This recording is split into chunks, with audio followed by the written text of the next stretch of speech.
Muy buenas tardes, queridos hermanos. Una vez más nos encontramos aquí para volver a encontrarnos vía internet.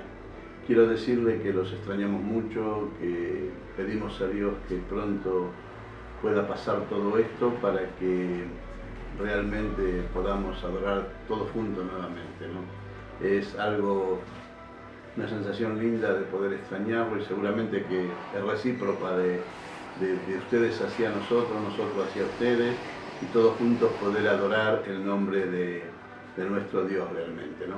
Bueno, quisiera llevarlo en esta tarde a un tema que me es realmente, para mí es importante, que es en el libro de Romanos, ¿no? Romanos es un libro que ha traído a través de la historia mucho avivamiento, personalmente a personas y también a varias partes de la historia de la iglesia. Por ejemplo, Agustín de Hipona, un día estaba recostado y escucha unos niños que estaban jugando y dice toma y lee, y él toma el libro de Romanos, lee y ve la justificación y el perdón que encuentra en Romanos, y su vida ya fue completamente diferente, convirtiéndose en uno de los teólogos prominentes del siglo III, y sus enseñanzas siguen hasta hoy en día.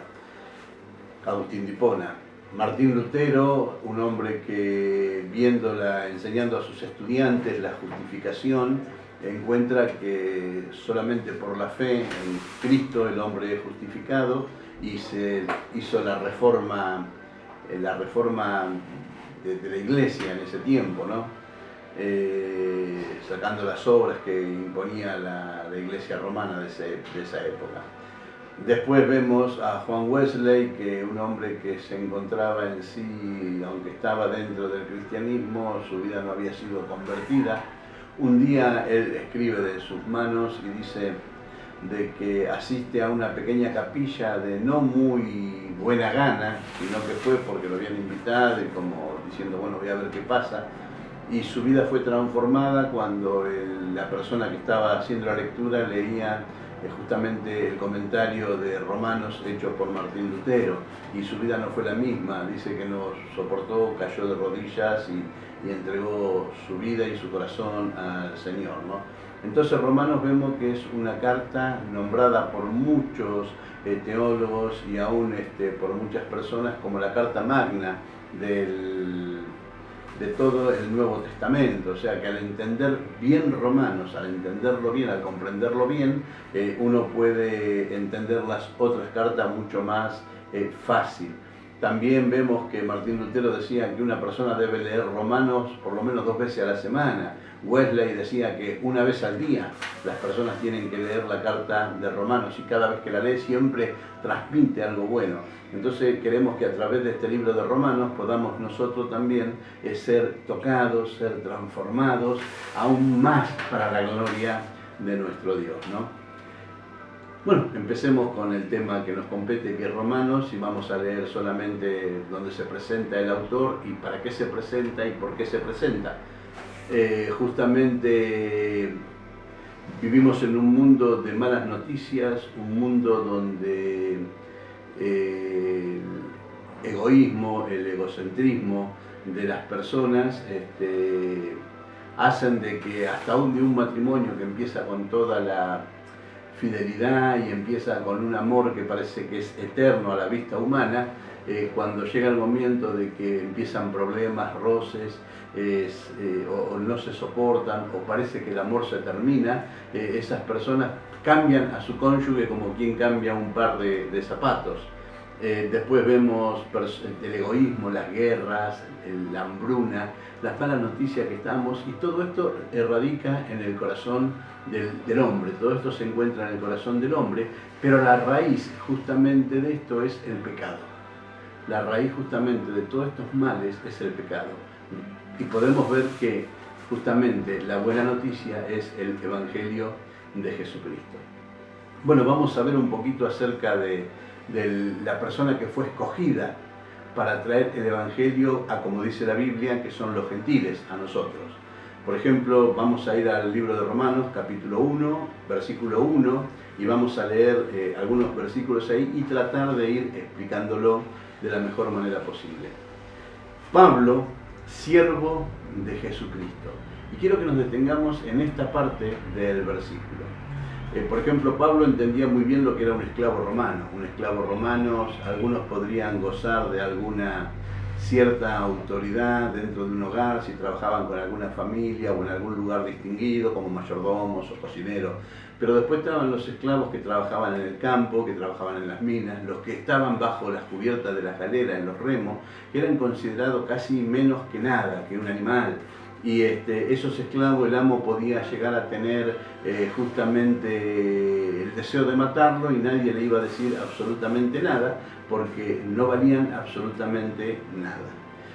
Pero Pablo no tenía en mente este esclavo, sino tenía en mente el esclavo que habla justamente Éxodo capítulo 21, donde un hombre era tomado como esclavo o por una deuda o por lo que sea, y según los hebreos, este hombre serviría solamente 6 años y después de 6 años él quedaba libre sin pagar absolutamente nada, ¿no? Entonces podemos ver que eso es lo que Pablo tenía en mente. Podemos ver que Pablo tenía en mente lo que dice justamente Éxodo. Si este hombre después de los 6 años quedaba libre, pero si este hombre había entrado con esposa y con hijos, tanto la esposa como el hijo quedaban libres sin pagar nada. Pero si su amo en ese transcurso le había dado una esposa y había tenido hijos, esos pertenecían al amo y él se podía ir pero solo. Pero vamos a suponer que este hombre decía estas palabras: amo a mi señor, amo a mi esposa y amo a mis hijos, diciéndole no me quiero ir porque toda mi vida pertenece a este lugar. El amo lo llevaba a la ciudad, tomaba una lesna, horaraba su oreja y este hombre quedaba de por vida esclavo en esa casa. Y Pablo se presenta de esta manera, justamente un esclavo por amor, un esclavo no obligado, un esclavo voluntario. ¿Quién era Pablo? Un siervo de Jesucristo. Pero también vemos que fue llamado a ser apóstol, enviado por el mismo Señor, ser llamado a ser apóstol para llevar las buenas noticias a un mundo que está lleno de malas noticias. Él tenía una autoridad dada por el Señor, un llamado y un mandato, que él lo expresa en el libro de Hechos capítulo 9, donde él dice, por ejemplo, de que él era el que iba a llevar el mensaje a los gentiles, como la Biblia nos nombra, las personas que no eran del pueblo de Israel. Pero vemos en el mismo versículo que dice apartado. Siempre Dios quiso apartar a su pueblo de todas las naciones, tenerlos cuidado, protegidos, que sean de Él, dependientes de Él, y que no se contaminaran con nada de lo que estaba exteriormente fuera de ellos. Vemos la historia del pueblo de Israel, todo lo contrario a lo que Dios deseaba, ¿no? Pero sin embargo Pablo había entendido bien lo que era apartado y él se apartó de toda su forma de vivir. Él llegó a decir que aún sus instrucciones de niño, su preparación, lo tenía como basura con tal de llegar a conocer mucho más a Jesucristo. Pero fue esclavo, fue comisionado, apartado de todo aquello que lo hiciese distraer de lo que él había sido comisionado. ¿Pero para qué? Mire lo que dice el versículo: para llevar el Evangelio de Dios. No una buena noticia humana que solamente puede llegar a ser algo pequeño y después otra mala noticia lo impactaría. Era la mejor noticia que el hombre puede recibir. El Evangelio no de hombre, sino el Evangelio que pertenece a Dios. Que Él lo había prometido. Dios ya lo había prometido. Y mire lo que dice el verso 2, que Él había prometido antes por sus profetas en las Santas Escrituras. O sea, la promesa ya venía desde la época de los profetas y en toda la palabra de Dios, el Evangelio siempre salió a relucir o es el hilo conector desde el Génesis hacia el Apocalipsis. Entonces vemos, siervo de Jesucristo por amor, comisionado y apartado para el Evangelio de Dios, que Él había prometido por los profetas. Y yo a veces lo entiendo hoy en día, ¿no? Si vemos que los profetas del Antiguo Testamento los sacrificios del Antiguo Testamento, eran solamente sombras de lo que había de venir. Y estos hombres que profetizaban, Moisés, Abraham, Jacob, Isaac y todos los profetas que conocemos del Antiguo Testamento, ellos esperaban al Mesías. Y escuché a un pastor que decía algo así, ¿no? ¿Cómo es? Nosotros miramos la obra de Cristo del Evangelio en la cruz del Calvario, pero estos hombres miraban justamente esperando al Mesías. No vino en su tiempo, muchos de ellos ni siquiera sabía cuándo era el tiempo que Dios disponía de que el Mesías iba a venir. Pero sin embargo vemos que es como cuando uno va a hacer una compra, decía este pastor, ¿no? Yo voy, compro esta taza y la compro con una tarjeta de crédito y paso la tarjeta de crédito y cuando llegó el día de pagar, tengo que pagarlo.